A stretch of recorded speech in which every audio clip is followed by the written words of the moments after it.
पुरै जिन्दगी कोरिएको चिठी हो बा म तिम्रो खाम भएर बाँच्छु तिमीलाई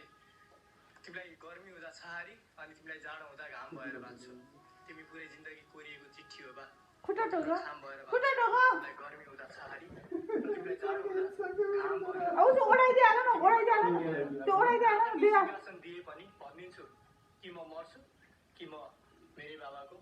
गुलाम भएर बाँच्छु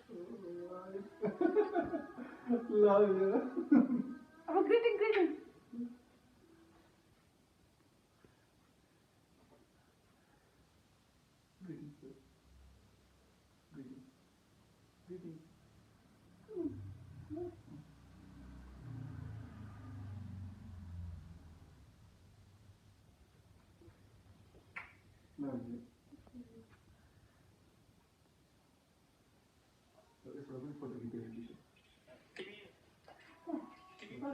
जिन्दगी कोरिएको चिठी हो बा म तिम्रो खाम भएर